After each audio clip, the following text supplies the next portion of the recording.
So today is our 29th Zoom session, and we are going to talk today about artistic expression.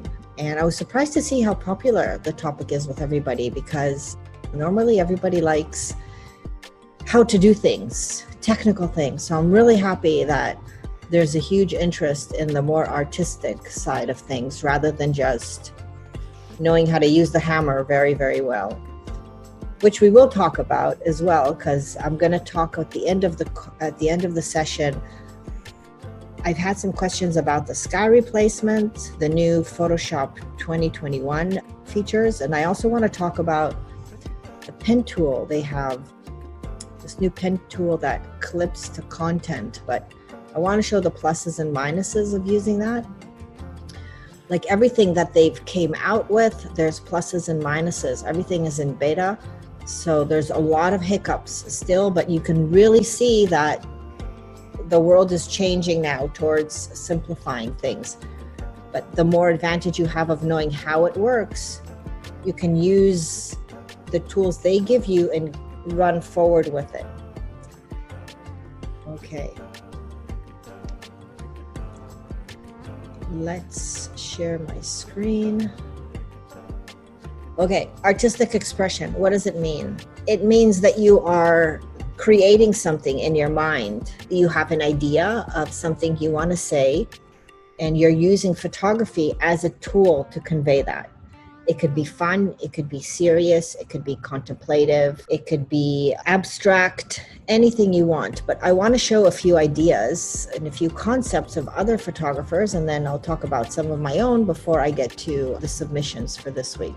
So this is a beautiful image that I love by Nathan Worth, because he always keeps a sense of humor. And when you photograph architectural images, architectural photography, when you photograph a building straight up and then you look at the print, it looks as if it's going into the horizon.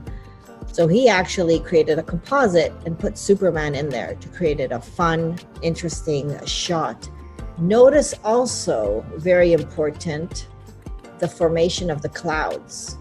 Okay, we do have clouds everywhere, but they're not. We don't have a blotch of white right behind Superman, so it's framing him as well. Okay, always keep in rule with the classic rules of aesthetics.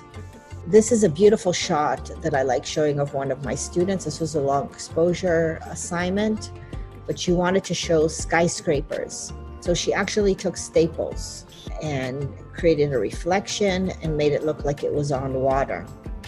So very different, very out of the box. Pep Ventosa, I've shown his work a lot.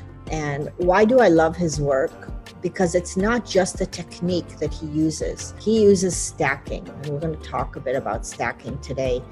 But it's not just a regular composite. It's selective stacking. And what do I mean by selective stacking? What he does is he goes around a subject, or he photographs a subject in a lot of different exposures and then combines them together. But when and why would we use this technique? We would use this technique when we want to show that there's a lot of activity around something and we don't want just a split second. We would use this technique if we want to show busyness and noisiness and we want to include more people rather than just the ones caught in that single frame that we took. So the perfect image that I think is one of the most beautiful shots that I've ever seen is where he really uses his technique as a tool to convey his vision on what he wanted to show. Was this image here.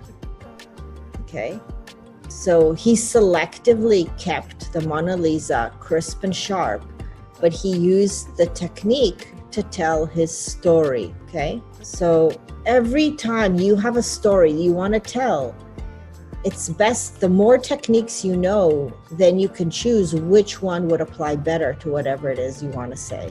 This is an example of taking his technique, and I wanted to show the circularity of the Guggenheim. This isn't your straight out of the camera capture of the Guggenheim. It's more about, I had a vision that I wanted to accentuate the architecture and the shape of the building.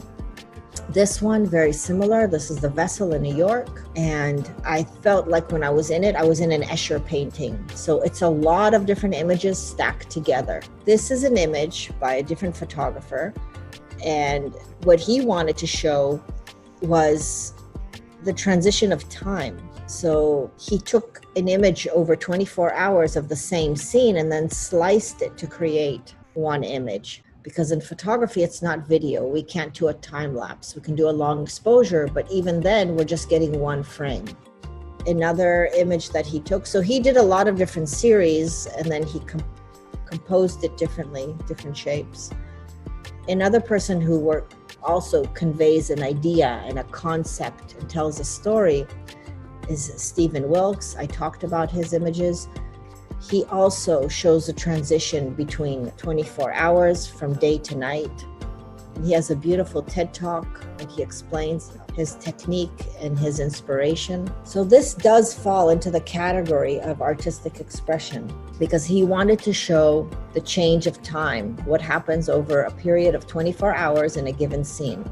But a beautiful concept of artistic expression also is this image by Irene Kung.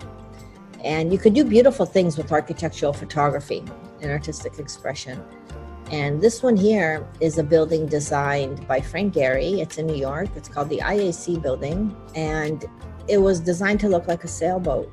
So she actually put it in water and added the clouds. Because if you go there, there's a lot of clutter, like a lot of urban clutter in front of the building. There's traffic lines and like it's hard to get a clean shot. It's not isolated. And the High Line is right behind it. So a beautiful expression of artistic, interpretive art, I should say. Also, a great image of interpretive art, breaking free, okay?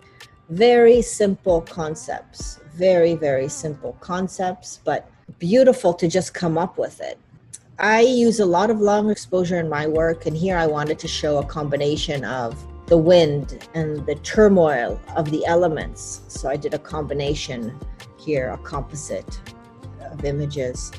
This is the Aqua building in New York, and again, also another building by Frank Gehry. So I decided I'll make it look like a dock going into water. I'll shoot it straight up. So I placed it in water and I put a long exposure sky, and I intentionally created very bright areas here on the glass to make it look like water puddles, okay? These are also intentional. I used a long exposure to convey the wind. This is a new series that I've been creating. They're indoor long exposures, and these two are the same location. It's a staircase in the Giorgio Armani store in Manhattan, and it was designed to look like the spiraling of cigar smoke. So I thought, I'm gonna make it look that way. So this was my inspiration when I processed this. And then here, I was really fascinated. It looked like a spider's web. So I just kind of ran with it and created this infinite story of a frame and a frame and a frame. So different images in which I tell a completely different story to just an interior shot. I wanted to give my own expression of what would it be if it was different, okay? All right, so that's just a little something I wanted to share with you guys. Just looking at the chat box. Okay, so let's move forward and have a look at some of the submissions.